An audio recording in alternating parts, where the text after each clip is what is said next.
ಹೋಬಳಿ ದೊಡ್ಡಬಳ್ಳಾಪುರ ತಾಲೂಕು ಶ್ರೀ ಸಿದ್ಧಗಂಗಾ ಗ್ರಾಮಾಂತರ ಪ್ರೌಢಶಾಲೆ ಪುರುಷನಹಳ್ಳಿ 1989-90ನೇ ಸಾಲಿನ ವಿದ್ಯಾರ್ಥಿಗಳಿಂದ ಗುರುವಂದನಾ ಹಾಗೂ ಸ್ನೇಹ ಸಮ್ಮಿಲನ ಕಾರ್ಯಕ್ರಮ ಅದ್ದೂರಿಯಾಗಿ ಶ್ರೀ ಸಿದ್ಧಗಂಗಾ ಗ್ರಾಮಾಂತರ ಪ್ರೌಢಶಾಲೆ ಆವರಣದಲ್ಲಿ ನಡೆಯಿತು. ಹಳೆ ವಿದ್ಯಾರ್ಥಿಗಳಿಂದ ಆಯೋಜಿಸಿದ ಕಾರ್ಯಕ್ರಮದಲ್ಲಿ ಹಿರಿಯ ಶಿಕ್ಷಕರಿಗೆ ಪೂರ್ಣ ಕುಂಭ ಮಂಗಳ ವಾದ್ಯದೊಂದಿಗೆ ಸ್ವಾಗತ ನೀಡಲಾಯಿತು.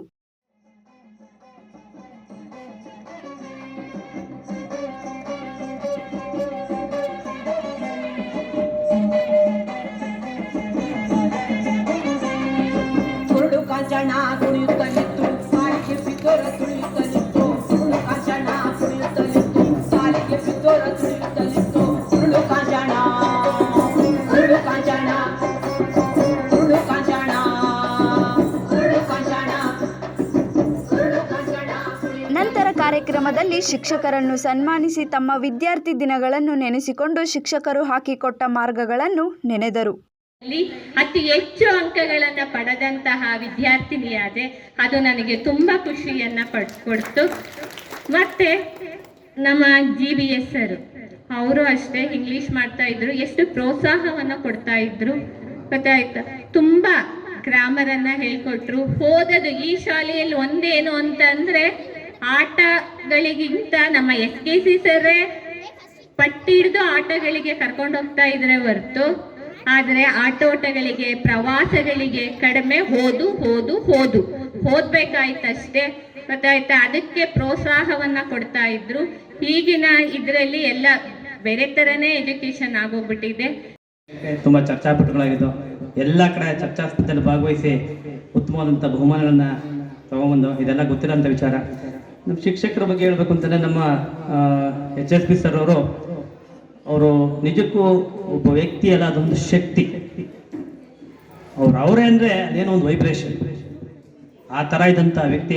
ನಿಜಕ್ಕೂ ಅವರ ಒಂದು ಮಾರ್ಗದರ್ಶನದಲ್ಲಿ ಇವತ್ತು ಸಾವಿರಾರು ವಿದ್ಯಾರ್ಥಿಗಳು ಜೀವನ ರೂಪಿಸ್ಕೊಂಡಿದ್ದಾರೆ, ಸಮಾಜಕ್ಕೆ ಒಳ್ಳೆಯ ಸಂದೇಶ ಕೊಟ್ಟಿದ್ದಾರೆ. ಅವರಿಗೆ ಭಗವಂತ ಇನ್ನೂ ಉತ್ತಮವಾದಂಥ ಆರೋಗ್ಯವನ್ನು ಕರುಣಿಸಲಿ, ಅವರಿಗೆ ಆರೋಗ್ಯ ಐಶ್ವರ್ಯವನ್ನು ಕರುಣಿಸಲಿ ಅಂತೇಳಿ ಕೇಳ್ಕೊತೀನಿ. ಕಾರ್ಯಕ್ರಮಕ್ಕೆ ನಾವು 89-90ನೇ ಸಾಲಿನ ವಿದ್ಯಾರ್ಥಿಗಳು. ನಾವು 36 ವರ್ಷಗಳ ನಂತರ ಇಲ್ಲೆಲ್ಲ ಭೇಟಿಯಾಗಿ ನಾವು ಗುರುವಂದನಾ ಕಾರ್ಯಕ್ರಮ ಮಾಡಬೇಕು ಅಂತ ಸ್ವತಂತ್ರವಾಗಿ ಇಚ್ಛಿಸಿ ನಾವು ಈ ಕಾರ್ಯಕ್ರಮವನ್ನು ಮಾಡ್ತಾ ಇದ್ದೀವಿ. ಇದು ಒಂದು ಶಾಲೆ ಅಲ್ಲ, ಇದು ದೇಗುಲ. ಮತ್ತು ನಾವೆಲ್ಲ ಇದು ಬೇರೆ ಬೇರೆ ಜಾತಿ ಆದ್ರೂ ನಮಗೆ ಕಲಿಸಿರೋದು ಒಂದೇ. ನಾವೆಲ್ಲ ಕನ್ನಡ ನಾಡಿನಲ್ಲಿ ವಾಸ ಮಾಡ್ತಿರ್ತಕ್ಕಂಥವ್ರು, ನಾವೆಲ್ಲ ಕನ್ನಡಿಗರು ಅಂತ ಇಲ್ಲಿ ನಾವು ಒಂದೇ ಕಲ್ತಿದ್ದು.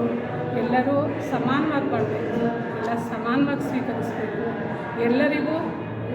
ಎಲ್ಲರೂ ಒಂದೇ ಆಗಿರಬೇಕು ಅನ್ನೋದು ಇಲ್ಲಿ ಶಾಲೆಯಿಂದ ಕಲ್ತಿದ್ದೀವಿ. ಶಾಲೆಯಿಂದ ಕಲಿತು ಇಲ್ಲಿ ವಿವಿಧ ಹುದ್ದೆಗಳಲ್ಲಿ ಇಲ್ಲೆಲ್ಲರೂ ಸಹಪಾಠಿಗಳೆಲ್ಲ ಇಲ್ಲಿ ನೆರೆದಿದ್ದಾರೆ. ಅವ್ರಿಗೆಲ್ರಿಗೂ ಇದು ಗುರುವಂದನಾ ಕಾರ್ಯಕ್ರಮಕ್ಕೆ ಆಗಮಿಸಿರೋದ್ರಿಂದ ಎಲ್ರಿಗೂ ಧನ್ಯವಾದ, ಸ್ವಾಗತ. ಮತ್ತೊಮ್ಮೆ ಇನ್ನೂ ಒಂದು ಸಾರಿ ಈ ಗುರುವಂದನಾ ಕಾರ್ಯಕ್ರಮವನ್ನು ನಮ್ಮ ಸಾಲಿನ ಮಕ್ಕಳು ಮಾಡಬೇಕು ಅಂತ ನಾನು ಇವರೆಲ್ಲರೂ ಕೇಳ್ಕೊತೀನಿ. ಇದು ಒಂದು ಶಾಲೆಯಲ್ಲ, ಇದು ಒಂದು ಸಿದ್ಧಗಂಗಾ ಮಠದ ಡಾಕ್ಟರ್ ಶಿವಕುಮಾರ ಸ್ವಾಮೀಜಿಗಳವರ ನೇತೃತ್ವದಲ್ಲಿ ಈ ಶಾಲೆ ತುಂಬ ಹಳ್ಳಿಯಲ್ಲಿ ಶಾಲೆ ನಡೀತಾ ಇದೆ. ಸುಮಾರು ವರ್ಷಗಳಿಂದ ಇಲ್ಲಿ ಓದಿರೋ ವಿದ್ಯಾರ್ಥಿಗಳೆಲ್ಲ ಉನ್ನತ ಸ್ಥಾನಗಳಲ್ಲಿದ್ದಾರೆ. ಇನ್ನೂ ಈ ಶಾಲೆ ಉನ್ನತ ಸ್ಥಾನಕ್ಕೆ ಇರಲಿ ಅಂತ ನಾನು ಆಶಿಸ್ತೇನೆ. ಇದು ಒಂದು ಶಾಲೆ ಅನ್ನೋದಕ್ಕಿಂತ ನಾನು ಒಂದು ಸಂಸ್ಥಾನ ಅಂತ ಭಾವಿಸ್ಕೊಂಡಿದ್ದೀನಿ. ಇಲ್ಲಿ ಎಂತೆಂತಹ ಮಹಾನ್ ದಿಗ್ಗಜರು ನಮಗೆ ಪಾಠ ಹೇಳ್ಕೊಟ್ಟಿದ್ದಾರೆ ಅಂತಂದರೆ, ನಾವು ನಮ್ಮ ಶಾಲೆಯಲ್ಲಿ ಕೆಲಸ ಮಾಡಲಿಕ್ಕೆ ಇವರು ಒಂದು ಸದಾ ಹಸಿರಾಗಿ ಸ್ಫೂರ್ತಿಯಾಗಿದ್ದಾರೆ.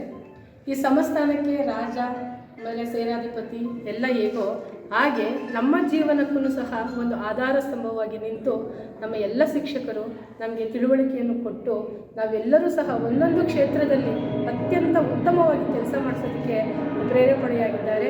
ಈ ಒಂದು ಸಿದ್ಧಗಂಗಾ ಮಠ ಎಷ್ಟು ಲಕ್ಷಾಂತರ ಜನಕ್ಕೆ ಅನ್ನದ ದಾಸೋಹ ಆಗಿದೆ. ಈ ನಮ್ಮ ಶಾಲೆಯಲ್ಲಿ ಓದಿರ್ತಕ್ಕಂತಹ ಒಬ್ಬ ಹುಡುಗ ಹೊನ್ನವರ ಅಂತ ಇಲ್ಲಿ ನಮ್ಮ ಶಾಲೆಯ ವಿದ್ಯಾರ್ಥಿ, ಅವರಿವತ್ತು ಏನೋ ಅತ್ಯಂತ ಉನ್ನತ ಸ್ಥಾನದಲ್ಲಿದ್ದಾರೆ. ಅವರು KS ಏನೋ ಪಾಸ್ ಮಾಡಿಕೊಂಡು ಇಡೀ ನಮ್ಮ ದೇಶಕ್ಕೆ ನಮ್ಮ ಒಂದು ಶಾಲೆಗೆ ಹೆಸರು ತಂದಿದ್ದಾರೆ. ಅವರು ಸಹ ನಾನಿವತ್ತು ಕರಿಬೇಕಾಗಿತ್ತು.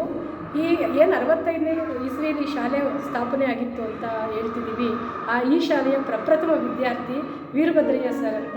ಅವರು ನಮ್ಮ ಬೃಹತ್ ಬೆಂಗಳೂರು ಮಹಾನಗರ ಪಾಲಿಕೆಯಲ್ಲಿ ಕೆಲಸ ಮಾಡಿ ಗಣಿತ ಬೋಧನೆ ಶಿಕ್ಷಕರಾಗಿ ಕೆಲಸ ಮಾಡಿ ಏನಾಗಿದ್ದಾರೆ ಅಂದರೆ ಇವತ್ತು ಅವರು ರಿಟೈರ್ಡ್ ಆಗಿದ್ದಾರೆ. ಈ ಒಂದು ಶಾಲೆಯ ಪ್ರಥಮ ಸಾಲಿನ ವಿದ್ಯಾರ್ಥಿಯವರು.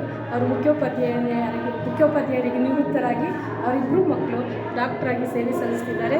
ಇಂತಹ ನಮ್ಮ ಸುಬ್ಬೇಗೌಡ ಆಗಿರ್ಬೋದು, ಶ್ರೀನಿವಾಸ್ ಸರ್ ಆಗಿರ್ಬೋದು, ವಿಜಯಲಕ್ಷ್ಮಮ್ಮ ಆಗಿರ್ಬೋದು, ನಾಗರತ್ನಮ್ಮ ಆಗಿರ್ಬೋದು, ಜೊತೆಗೆ ಏನು ಇವತ್ತು 69 ಜನ ವಿದ್ಯಾರ್ಥಿಗಳು ಅಂತ ಏನಿದ್ದೀವಿ, ಒಂದಿಲ್ಲ ಒಂದು ಕ್ಷೇತ್ರದಲ್ಲಿ ಸಾಧನೆ ಮಾಡಿದ್ದಾರೆ. ನಮ್ಮ ಆಪ್ತ ಸ್ನೇಹಿತೆ ಜಾತಿಯಲ್ಲಿ ಮುಸ್ಲಿಮ್ಸ್ ಆದರೂ ಸಹ ನಮಗೆ ಈ ಒಂದು ಶಾಲೆಗೆ ಈ ಒಂದು ಸಮ್ಮಿಲನ ಕಾರ್ಯಕ್ರಮ, ಗುರು ಶಿಷ್ಯರ ಸಮ್ಮಿಲನ ಆಗಬೇಕು ಅಂತ ತಿಳ್ಕೊಂಡು ಎಲ್ಲ ರೀತಿಯ ಒಂದು ದಕ್ಷತೆಯನ್ನು ವಹಿಸ್ಕೊಂಡು ಕೆಲಸ ಮಾಡಿದ್ದಾರೆ. ಈ ಒಂದು ಕೆಲಸ ನಾವು ಇನ್ನೂ ಒಂದು 10 ವರ್ಷಗಳ ಕಾಲ ಮುಂಚೆ ಮಾಡಿದರೆ ಚೆನ್ನಾಗಿತ್ತು ಮೇಡಮ್. ನಾವು ಸಹ ಏನೋ ಶಿಕ್ಷಕಿಯಾಗಿ ಮುಖ್ಯೋಪಾಧ್ಯಾಯಿನಿಯಾಗಿ ಕೆಲಸ ಮಾಡಿದ್ದೀನಿ. ಆದರೆ ನನಗೆ ಈ ಒಂದು ಧೈರ್ಯ ಸ್ಥೈರ್ಯ ಎಲ್ಲ ತಂದುಕೊಟ್ಟಿದ್ದು ಈ ಒಂದು ಶಾಲೆನೇ. ಈ ಶಾಲೆ ಬಗ್ಗೆ ಒಂದಲ್ಲ ಎರಡಲ್ಲ ಅನೇಕ ಮಾತುಗಳಾಡ್ಬೋದು. ಇಲ್ಲಿ ಕೊಟ್ಟಂತಹ ಆದರ್ಶ ನನಗೆ ಕೀರ್ತಿ ತಂದುಕೊಟ್ಟಿದೆ, ಗೌರವವನ್ನು ತಂದುಕೊಟ್ಟಿದೆ.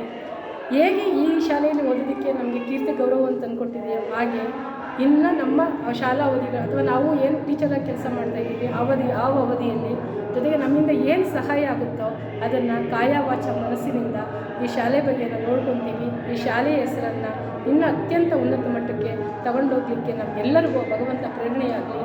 ಆ ತ್ರಿವಿಧ ದಾಸೋಹಿಗಳಾಗಿರ್ತಕ್ಕಂತಹ ಪರಮಪೂಜ್ಯ ನಿತ್ಯ ದಾಸೋಹಿಗಳು ಪರಮಪೂಜ್ಯ ಡಾಕ್ಟರ್ ಶಿವಕುಮಾರ ಸ್ವಾಮಿಯವರ ಆಶೀರ್ವಾದ, ನಮ್ಮ ಶಿಕ್ಷಕರ ಒಂದು ಆಶೀರ್ವಾದ ನಮ್ಮೆಲ್ಲರ ಮೇಲಿರಲಿ. ನಮ್ಮೆಲ್ಲರ ಆಯಸ್ಸಲ್ಲಿ ನಮಗೆ ಪಾಠ ಮಾಡಿರ್ತಕ್ಕಂತಹ ಏನು ದೈವಕ್ಕೆ ಸಮಾನವಾಗಿರ್ತಕ್ಕಂಥ ತ್ರಿಮೂರ್ತಿಗೆ ಸಮಾನ ಅಂತ ಹೇಳ್ತೀವಿ ಟೀಚರ್ಸನ್ನು, ಅವರಿಗೆ ನಮ್ಮ ಆಯಸ್ಸನ್ನು ಅವರಿಗೆ ಕೊಟ್ಟು ಇನ್ನೂ ಹೆಚ್ಚಾಗಿ ಅವರು ಬದುಕುವಂತಹ ಪ್ರೇರಣೆಯಿಂದ ಭಗವಂತನಿಂದ ಆಗಲಿ ಅಂತ ನನಗೆ 2 ಮಾತುಗಳನ್ನು ಹಾಡಲಿಕ್ಕೆ ಅವಕಾಶ ಕೊಟ್ಟಂತಹ ಸರ್ವರಿಗೂ ನಾನು ಸಮರ್ಪಣಾ ಮನೋಭಾವದಿಂದ ನನ್ನ ಮಾತನ್ನು. ಈ ಕಾರ್ಯಕ್ರಮದಲ್ಲಿ ಹಿರಿಯ ಶಿಕ್ಷಕರು, ವಿದ್ಯಾರ್ಥಿಗಳು ಹಾಗೂ ಸಿದ್ಧಗಂಗಾ ಗ್ರಾಮಾಂತರ ಪ್ರೌಢಶಾಲೆಯ ಮುಖ್ಯೋಪಾಧ್ಯಾಯರು, ಶಿಕ್ಷಕ ವೃಂದ, ಸಿಬ್ಬಂದಿ ವರ್ಗ ಹಾಗೂ ವಿದ್ಯಾರ್ಥಿಗಳು ಉಪಸ್ಥಿತರಿದ್ದರು.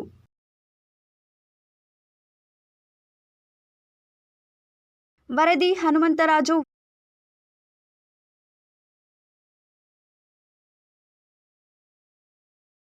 ಮೆಂಡು ನ್ಯೂಸ್ ನೆಟ್ವರ್ಕ್, ಸತ್ಯದ ಕನ್ನಡಿ.